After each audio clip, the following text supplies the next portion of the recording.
about anything, I am responsible, and I'm not going to let you suffer because of what you have done for me. Goodbye, my darling, Marcia." "What does she mean by saying she's responsible and not letting you suffer because of what you've done for her?" Mason asked. Major Winnett's manner was uneasy. "My marriage was not exactly in accordance with the wishes of my mother. I went ahead with it despite her objections." "Spoken objections? Certainly not. Yet your wife knew of them.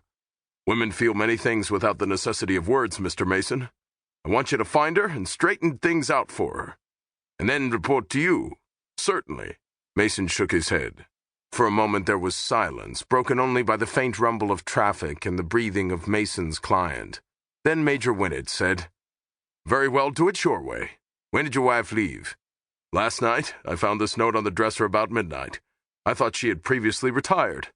"Is there any reason why your wife would have been vulnerable to what we might call an outside influence?" "Absolutely not, if you mean blackmail." "Then tell me why your wife wasn't free to come to you with her troubles." "I don't know, unless it's on account of my mother." "What about her?" "My mother is a very unusual person. When my father died a dozen years ago, Mother stepped in and took charge.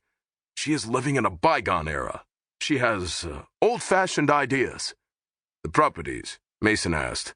"Not so much the properties as, well, class distinctions, the aristocracy of wealth, and that sort of thing.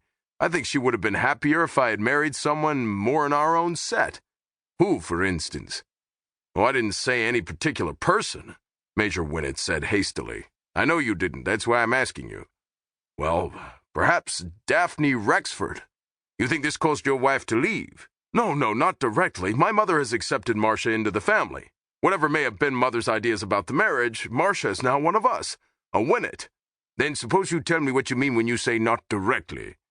"Marcia would have done anything rather than subject me to any notoriety because she knew how my mother felt about that. You see, Mr. Mason, we live in a large, rather old-fashioned estate surrounded by hedges, with our private bridle paths, high-wire fences, locked gates, no trespassing signs, and all the rest. The more the world moves in a way that meets with the disapproval of my mother, the more she tries to shut that part of the world out from her life." "Anything unusual happen within the last few days?" the lawyer asked, probing his client's mind. "A burglar entered our house Tuesday night." "Take anything?" Mason asked. "My wife's jewelry, valued at perhaps $25,000 or $30,000, although I don't suppose a person could get that for it. It had been insured at $15,000. "Had been?" Mason asked. "Yes, my wife canceled the insurance, as it happened only the day before the burglary." Major Winnett glanced almost appealingly at the lawyer. "Canceled her insurance," Mason said. "And then 24 hours later the burglary took place?" "Yes, and you failed to see any connection between those two facts." "I am certain there is none," Major Winnett said hastily.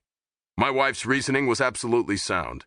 She had carried this insurance policy and paid high premiums on it while she was living in apartments and hotels because she wanted to keep her jewelry with her and wanted to wear it. But when she married me and came to live in Vista Del Mar, it seemed hardly necessary to continue paying high premiums. Tell me more about that burglary and why you didn't report it to the police." "How did you know we didn't report it to the police?" "Your facial expression," Mason said dryly. "That was purely on account of the fact that my mother, well, you know, the newspaper notoriety and—" "Tell me about the burglary," Mason said.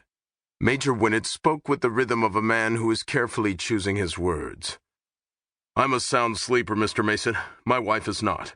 On Tuesday night I was awakened by the sound of my wife's scream." "What time?" "I didn't look at my watch at the time, but I did look at it a few minutes later, and as nearly as I can place the time, it was around 1:45. "How long had you been in bed?" "We retired about 11. "And you slept until your wife screamed?" "Well, I have in the back of my consciousness a vague recollection of a swallow crying." Mason raised his eyebrows. "You are, of course, familiar," Major Winnett went on hastily, "with the famed swallows of the mission of San Juan Capistrano." Mason nodded. "The nesting place of those swallows is not confined to the mission. They get more publicity at the mission because they leave on a certain day and return on a certain day. I believe that the time of their return can be predicted almost to the hour. A very unusual sense of keeping a calendar. How they are able to return year after year—" "And you have some of those swallows at your house," Mason interrupted. "Yes, they are a nuisance. Their nests are built out of mud and are fastened to the eaves.